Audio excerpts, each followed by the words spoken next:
نہ تم داخل ہو گھروں میں سوائے اپنے گھروں کے۔ اب آپ دیکھیے کہ گھر کیا چیز ہے۔ گھر وہ جگہ ہے جسے اللہ تعالیٰ نے انسان کے رہنے کے لیے بنایا ہے۔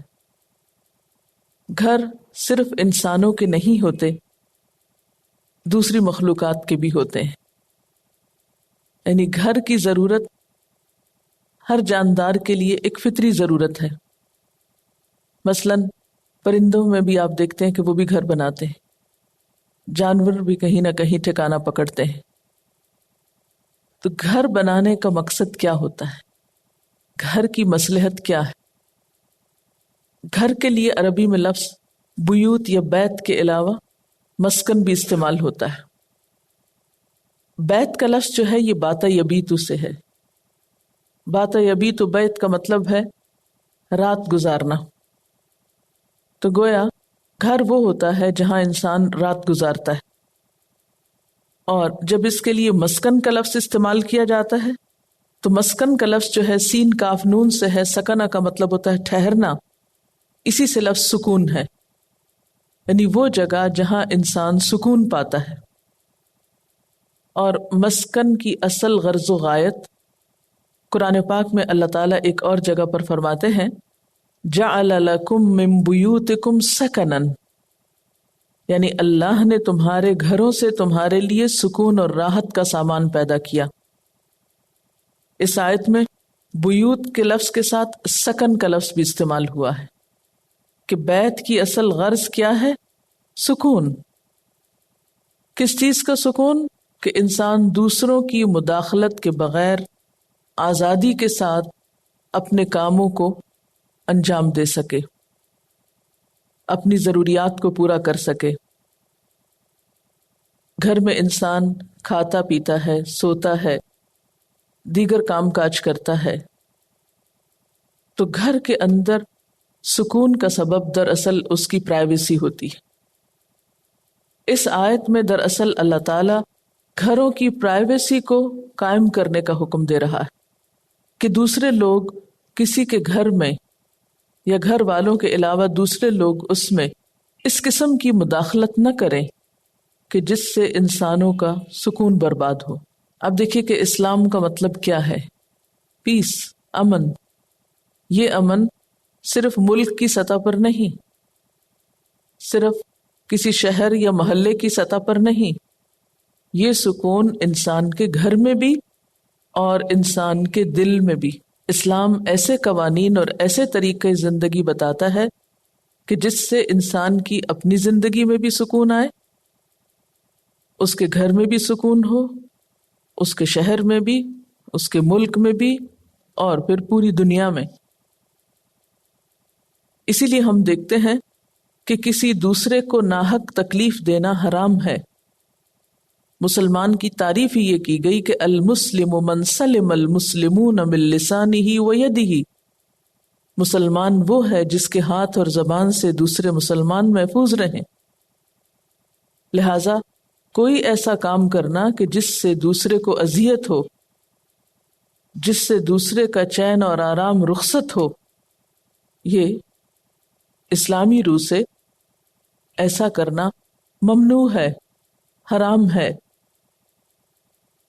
کسی دوسرے کی آزادی میں خلل ڈالنا اور اس کو تکلیف سے بچانا، یہ عین انسانی شرافت کا تقاضا بھی ہے۔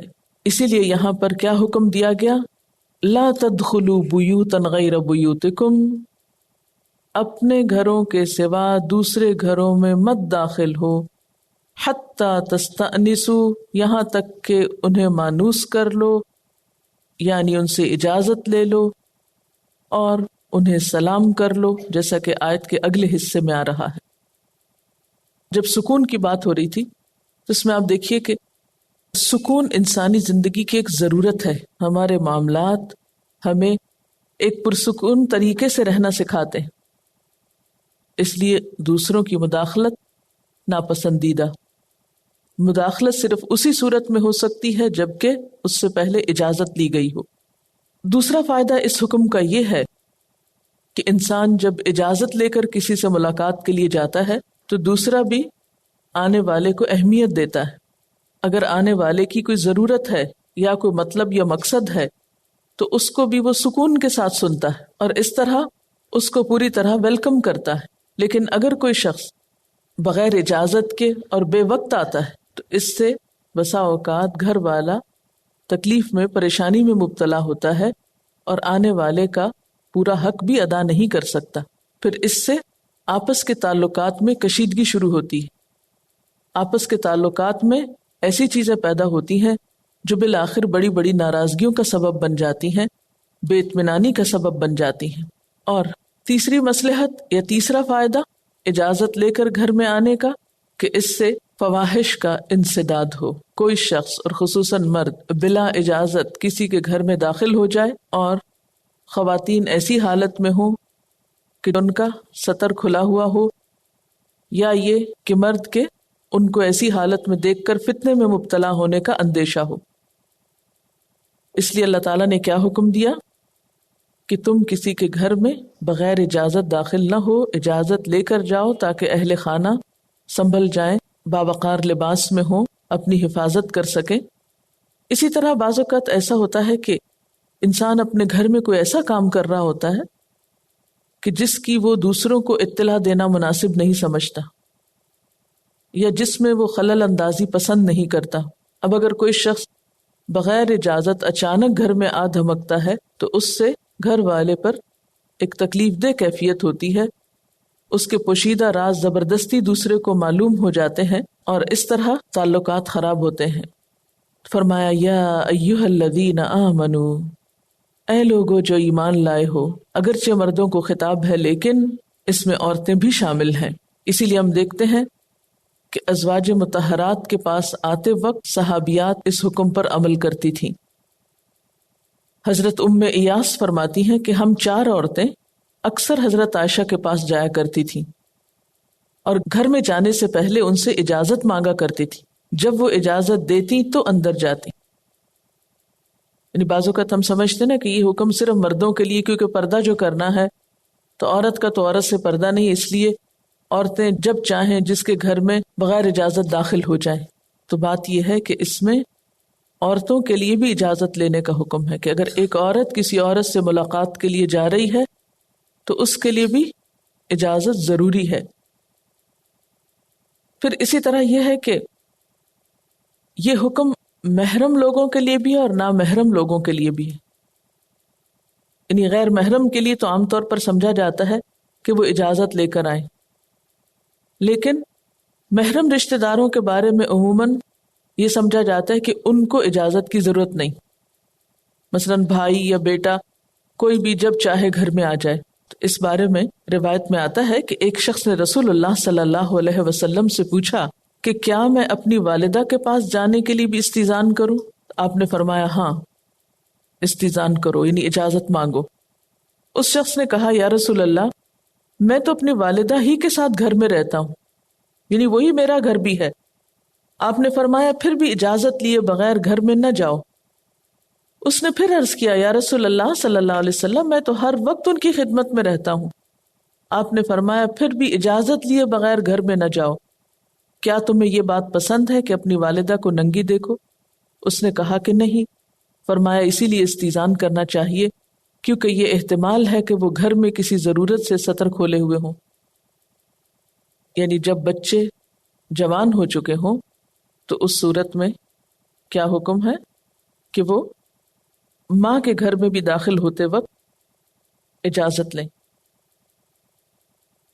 اور گھر کے اندر رہتے ہوئے بھی، جس کا ذکر آگے آئے گا سورۃ نور میں ہی، کہ یا ایھا الذین آمنوا لیستأذنکم الذین ملکت ایمانکم والذین لم یبلغوا الحلم منکم 3 مرات، کہ گھر کے اندر رہتے ہوئے بھی نابالغ بچے بھی 3 اوقات میں بیڈ رومز میں، یعنی ماں باپ کے بیڈ روم میں اجازت لیے بغیر نہ جائیں. اس کی تفصیل آگے آئے گی. اور اسی طرح بالغ لوگ یا بالغ مرد ماں کے گھر میں بھی جاتے ہوئے اجازت کے بغیر داخل نہ ہوں، کیونکہ ہو سکتا ہے کہ وہ کسی ایسی کنڈیشن میں ہو کہ بیٹے کے سامنے بھی اس حالت میں آنا درست نہ ہو. پھر یہاں پر آپ دیکھ رہے ہیں کہ لفظ آتا ہے غیر بیوتکم، سوائے اپنے گھروں کے. تو اس سے کیا پتہ چلتا ہے کہ بیوتکم پھر کون سے ہیں؟ وہ گھر ہیں جس میں انسان خود تنہا رہتا ہو، والدین یا بہن بھائی اس میں نہ ہو، یعنی بالکل آپ اکیلے ہوں اس میں. تو اس گھر میں آپ کو اندر داخل ہوتے وقت اجازت کی ضرورت نہیں، آپ اپنا لاک کھولیں اور اندر چلے جائیں. لیکن اگر ماں بھی رہتی ہے اندر تو اندر جانے سے پہلے اجازت لینی ہوگی. اسی طرح اگر ایک کپل کسی گھر میں رہتا ہے، یعنی شوہر بیوی ہیں، تو اگرچہ اس صورت میں باقاعدہ اجازت لینے کی ضرورت تو نہیں، لیکن پھر بھی اطلاع دینا ضروری ہے. یعنی اپنی آمد کی خبر دینا کسی بھی طرح، مثلا دروازہ ناک کر کے یا پاؤں کی آہٹ سے یا کوئی بھی مخصوص جو سائن ہو سکتا ہے اس سے. حضرت عبداللہ بن مسعود کی زوجہ محترمہ فرماتی ہیں کہ عبداللہ جب کبھی باہر سے گھر آتے تو دروازے میں کھنکار کر پہلے اپنے آنے سے باخبر کرتے تاکہ وہ ہمیں کسی ایسی حالت میں نہ دیکھیں جو ان کو پسند نہ ہو. کیونکہ بعض اوقات عورت ایسے حلیے میں ہو سکتی ہے کہ جو شوہر ایک دم دیکھے تو اس کو ناگوار لگے.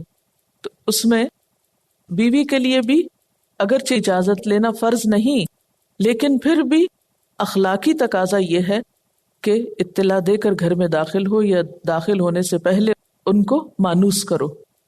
یعنی یہ نہیں کہ انسان کا اپنا گھر ہو، اچانک دروازہ کھولے اور اندر آ جائے اور دوسرا شخص خوف زدہ ہو جائے. کیونکہ بالکل اچانک آنے میں کیا ہوتا ہے، بعض اوقات دوسرا شخص ڈر جاتا ہے.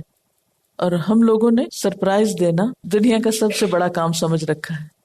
جب تک پتہ نہ چل جائے کہ تمہارا آنا صاحب خانہ کو ناگوار نہیں اور وہ پسند کرتا ہے کہ تم اس کے گھر میں داخل ہو، یعنی گویا اس کی رضامندی لینا بھی یا رضامندی معلوم کرنا بھی ضروری ہے. وَتُسَلِّمُوا عَلَىٰ أَهْلِهَا، اور تم سلام بھیجو اس کے رہنے والوں پر یعنی گھر والوں پر. امام بخاری نے اپنی کتاب الادب المفرد میں حضرت ابو ہریرہ رضی اللہ تعالی عنہ سے روایت کیا ہے کہ انہوں نے فرمایا کہ جو شخص سلام سے پہلے استیزان کرے اس کو اجازت نہ دو، کیونکہ اس نے مسنون طریقے کو چھوڑ دیا. اور ابو داؤد کی حدیث میں ہے کہ بنی عامر کے ایک شخص نے رسول اللہ صلی اللہ علیہ وسلم سے اس طرح استیزان کیا کہ باہر سے کہا اَأَلِجُ، کیا میں گھس جاؤں؟ آپ نے اپنے خادم سے فرمایا کہ یہ شخص استیزان کا طریقہ نہیں جانتا، باہر جا کر اس کو طریقہ سکھاؤ کہ یوں کہے السلام علیکم ادخل، یعنی کیا میں داخل ہو سکتا ہوں. ابھی یہ خادم باہر نہیں گیا تھا کہ اس نے خود حضور صلی اللہ علیہ وسلم کے کلمات سن لیے اور اس طرح کہا السلام علیکم ادخل، یعنی اس نے خادم کے سکھانے سے پہلے آپ ہی سے سیکھ لیا تو آپ نے اندر آنے کی اجازت دے دی. اسی طرح ایک اور روایت میں آتا ہے کہ رسول اللہ صلی اللہ علیہ وسلم نے فرمایا لا تأذنوا لمن لم يبدأ بالسلام، جو شخص پہلے سلام نہ کرے اس کو اندر آنے کی اجازت نہ دو. تو اس واقعے سے کیا پتہ چلتا ہے کہ آپ نے دو طرح کی اصلاح فرمائی. نمبر 1 کہ پہلے سلام کرنا چاہیے اور دوسرے شائستہ الفاظ استعمال کرنے چاہیے. یعنی یہ کہنا چاہیے کہ میں داخل ہو سکتا ہوں، میں اندر آ سکتا ہوں، یہ کہنے کے بجائے کہ میں گھس سکتا ہوں. یعنی اس سے بھی پتہ چلتا ہے کہ آپ کتنا خوبصورت مزاج رکھتے تھے، کہ الفاظ کے چناؤ کا بھی دھیان رکھتے تھے. اب آپ دیکھیے کہ قرآن پاک کی آیت سے پتہ چلتا ہے کہ پہلے مانوس کرو پھر سلام بھیجو. تو پھر اس کا طریقہ کیا ہوگا؟ مانوس کرنے کا طریقہ یہ ہو سکتا ہے مثلا نوک کرے، بیل بجائے یا کوئی الفاظ بولے. مثلا ہے کوئی اندر، جس سے اندر والا شخص باہر کھڑے شخص کی آواز سے پہچان جائے کہ کون ہے. یعنی مانوس کرنے کا مطلب کیا ہے کہ اپنی شناخت ایسے انداز میں کرانا کہ جس سے گھر والے کو پتہ چل جائے کہ باہر کون ہے. اور جب دوسرا شخص یہ کہے کہ ہاں آ جائیے تو اس وقت اندر آنے سے پہلے کیا کرے؟ السلام علیکم، پھر کوئی اور بات شروع کرے. کیونکہ ایک اور روایت میں آتا ہے کہ السلام قبل الکلام، سلام کب ہوگا؟ کلام سے پہلے. یعنی ایک تو مانوس کرنے کا وقت ہوگا جس کا کوئی بھی طریقہ ہو سکتا ہے، اور دوسرا پھر باقاعدہ سلام کرنے کا۔ اچھا، اب مانوس کرنے کے لیے بھی پہلے آپ سلام کر سکتے ہیں، اور وہ سلام کس چیز کا ہوگا؟ مثلا بعض گھر ایسے ہوتے ہیں نا کہ ان پہ کوئی دروازہ نہیں ہوتا، کوئی بیل نہیں ہوتی، کچھ بھی نہیں ہوتا۔ مثلا بعض کچی بستیوں میں گھر کیسے ہوتے ہیں، ان کے پاس دروازہ نام کی چیز نہیں ہوتی، صرف ٹاٹ یا بوری یا کوئی کرٹن وغیرہ ڈالا ہوتا ہے۔ تو ایسی صورت میں انسان کیا کر سکتا ہے؟ سلام کر کے یا کوئی لفظ بول کر یا کھنکھار کر یا کسی بھی طرح گھر والوں کو ایک طرح سے اطلاع دے، اور پھر اس کے بعد ادخل کہے، یعنی کیا میں داخل ہو جاؤں، کیا میں آ سکتا ہوں؟ پھر جب گھر والے کہیں کہ ہاں آئیے، پھر السلام علیکم بولے، اور اگر دروازہ موجود ہے تو نوک کر سکتا ہے، اگر بیل موجود ہے تو بیل بجا سکتا ہے۔ اس میں کوئی ایک خاص طریقہ نہیں بتایا گیا، ہر علاقے اور ہر موقع کا اپنا طریقہ ہو سکتا ہے۔ یہ بہت ہی بنیادی اخلاق اور آداب میں سے ہے جس سے ہمارا معاشرہ غافل ہو چکا ہے۔ یعنی یہ قرآن کا حکم ہے جس پر ہم عمل نہیں کرتے اور گناہ گار ہوتے ہیں، اور اس پر عمل نہ کر کے ہمارے تعلقات خراب ہوتے ہیں، اور پھر وہ خرابیاں بعض اوقات بڑھ کر بڑے بڑے مسائل میں بدل جاتی ہیں۔ یہ جو تستأنسوا ہے یہ دو طرفہ ہوگا۔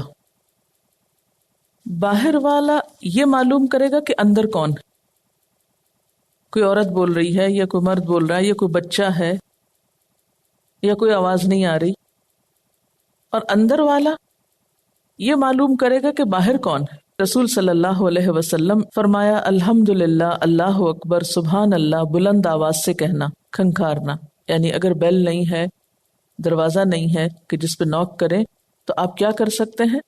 سلام بھی کر سکتے ہیں، لیکن اس کے علاوہ اللہ اکبر، سبحان اللہ، یہ کوئی بھی اچھے لفظ بول سکتے ہیں آپ۔